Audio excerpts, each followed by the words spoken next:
How's it going, guys? Welcome back to the channel. In this video, I'm just gonna go over what I've read this week. I thought it'd be a cool little thing to keep people updated, to talk about some comics that I've read and recommend, or if I don't recommend it, rate them and stuff like that. I might do this a weekly thing because, like I said, it's a weekly read list. So let me know what you guys think about it by liking the video. If you like it, comment anything about it, let me know your opinion. I read them and I'll comment back.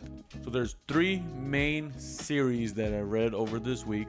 It was from, during the week and weekend, and they're all also on the app. So I don't have these physical copies, so I can't show them, but I'm going to try to put them on the screen if I can.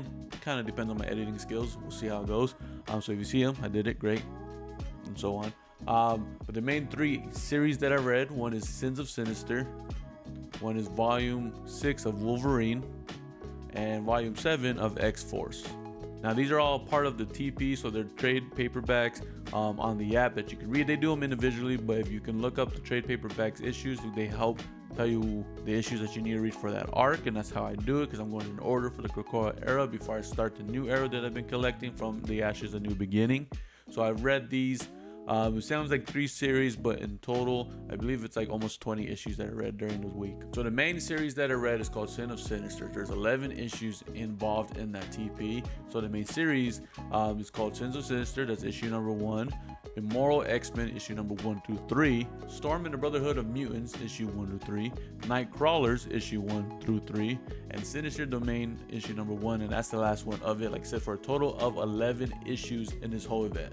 Now I'm going to try to explain a little bit of details of this comic book without trying to go into too much of a spoiler. Now if you guys are interested in the whole review, the whole talk about the whole series and what I think about it, let me know in the comments below if you guys are interested in those kind of videos. If you guys are interested, let me know. So the main story of this issue is Mr. Sinister is trying to make the world in the way he wants it. So by doing that, he comes up with a plan that happens within a 1,000-year time frame. And the way the story cuts it to is to 3 main years: the first 10 years, the first 100 years, and then the last 1,000 years. So they do it in 3 kind of time frames. So it'll split into like the 10-year issues, which is Sins of Sinister, Immoral X-Men number 1, Storm and Brotherhood of Mutants number 1, and then Nightcrawlers issue number 1. So it goes, issue 1s are the 10-year mark, issue 2 are the 100-year mark, and then the issue 3s are 1,000-year mark. To me, this story and event was great. It was a good little kind of like different spin on in the Krakoa era. I recommend reading it. If I had to rate it out of 5, I would say it's maybe a 4 to 4.5 out of 5, more over 4. So I'm gonna vote a 4 out of 5. Some of it got a little boring, just like tiny little bits where I think maybe you don't really need that info, but it helps a little bit. That's why it's not a bad issue. It didn't keep my interest the full time. There was times where I'm like, okay, I just want to get this issue over with. So that's why I'm giving it a 4 out of 5. All right, the next one is the Wolverine trade paperback that I read. Volume 6 includes issues 31 through 35. Now these stories are going to continue from an event that happened in the previous issues for the arc 26 to 30. Now this is going to be a little bit of a spoiler, so if you guys don't want to get spoiled, you can go ahead and skip this in-depth issue explanation to continue this one. Now in issues 26 to 30, what happened was that Wolverine got captured with his friend Jeff, who's a CIA agent but is working at an office because he's out of the field. If you don't read the issues before, you're gonna have to read the issues before, but I'm assuming you did if you're watching this part as well. Now Wolverine and Jeff got captured in this auction where people are trying to sell mutants and mutant parts and stuff like that, anything mutant related to the rich, so that they can try to take over the world by using mutants, weapons, parts, DNAs, abilities, stuff like that. Now Wolverine is getting sold piece by piece so that people can take their DNA, but in the crowd is Beast. Beast is there acting like a buyer, and what he does is he spends the money to buy Wolverine. So you think it's gonna be like, oh, I'm buying him to save him, but no, he ends up killing Wolverine. When they brought back Wolverine, sorry for this pause, when they brought back Wolverine, he kept his memories out of it. So his main goal was to make Wolverine a killer, like his animal instincts kick in, only not the human part, so that he can use them as a weapon. Now through issues 26 to 30, not the ones I read this week, the ones before, I'm trying to give them, a little details of it, so the next issues, when I explain it a little bit, kind of makes sense. Beast uses Wolverine as a weapon and starts using him to, like, quote unquote, take care of problems, which is kind of killing leaders that aren't part of the treaty with Krakoa. So he's like kind of getting rid of the problem so that they look like a good nation that can continue and nobody's stopping them. Now throughout the issues, Wolverine is slowly getting his memories back, but he doesn't really know who he is until the last issue. And when he does, he realizes what Beast was doing to him. So he finds Beast and he kills him and tries to bring it to the Quiet Council so that they can take care of the issue. But little did Wolverine know is that Beast made a plan that once he died, he had a backup body already there at his lab. So once he died, the new body woke up with the same memory, so kind of like what they do normally, but he had it hidden so that they think that Beast is dead. He's actually still alive. Now in the volume that I read over the week, issues 31 to 35, Beast leaves Krakoa and tries to do his own little thing. He branches off and tries to have a plan of him still trying to take care of the problems on his own and hiding from the Krakoa mutants. And while still doing this, Beast still thinks he's doing the right thing by protecting Krakoa, by doing the dirty little jobs that they won't do. But in his mind, he needs to be done so that they can live happily ever after. So through the series 31 to 35, Wolverine's there to trying to stop him, but they run into other people that are also trying to stop him. More stuff happens, and it's an interesting story. Now, I rate this one out of these arc series, 31 to 35.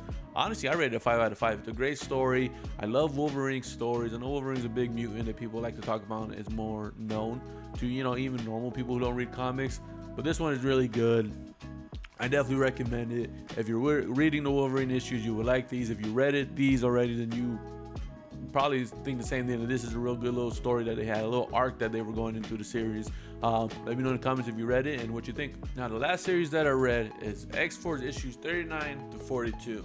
Now, the cool thing about this one is that it takes place while Beast is doing all these bad things from the Wolverine issues.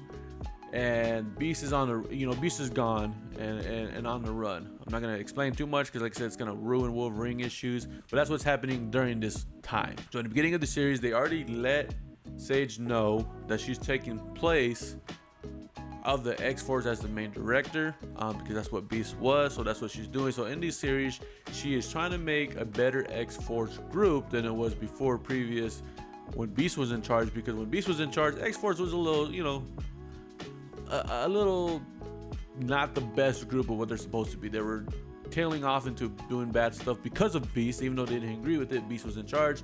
Beast had a bad mindset, so Sage is trying to take over and make it a better group. So while she's doing that, she's recruiting mutants to join the group to make it a better place. Some agree, some don't agree, stuff like that. But while this is going on, an event happens. A surprising character comes in and needs help, and they do their own little spin-off. So they step away from the whole Beast situation. That's still in their mind. They step away and start doing their own little thing that kind of involves Beast, though Beast is the main reason for this event, but they're not involved with Beast directly. It's kind of hard to explain without spoiling it, but I recommend this series as well. So this one, because it ties in with the Wolverines and it ties in pretty well, but yet it spins off on its own little thing. This one, again, from issues 39 to 42 for this arc, I also recommend it. I rate it a 5 out of 5. I 100% recommend reading it if you guys are interested in that kind of stuff. If you like the X-Men stuff, I recommend it. I know this whole series of the whole group of series of comic books that I've read are all X-Men. Like I said in a previous video, I am trying to just go through the Krakoa era so I can read the new stuff that I'm getting, because I'm collecting the new era of From the Ashes, a New Beginning from the X-Men. I'm collecting those. I just haven't read them yet because I learned that it's a continue from Krakoa era. It's like its own thing. You don't need to read the Krakoa era. But before they came out, I was already reading it. So now I'm trying to finish it so I can continue. It's kind of a thing on me. But a lot of the issues I'm going to be reading in these weekly updates of what I read are going to be the X-Men. Now, doesn't mean I'm not reading anything else different. I have read some of the Deadpools. I'm reading Spider-Man. I'm reading the Ultimate series as well. So if you guys are interested in depth of what those issues are and what I think of them, let me know in the comments below. Let me know if you like this kind of videos of just a weekly update, so you can kind of go along with what I'm reading by liking the video, sharing the video. If I see that people are liking it, I'll do more of them and stuff like that. And again, if any of the issues you want me to look into that I haven't talked about, let me know in the comments below as well, and maybe I'll look into them and talk about those as well in future videos. So I appreciate you guys watching the video, listening to my opinion. and kind of just enjoying comic book talk with me. So again, I appreciate you guys. I'll catch you guys in the next video. See ya.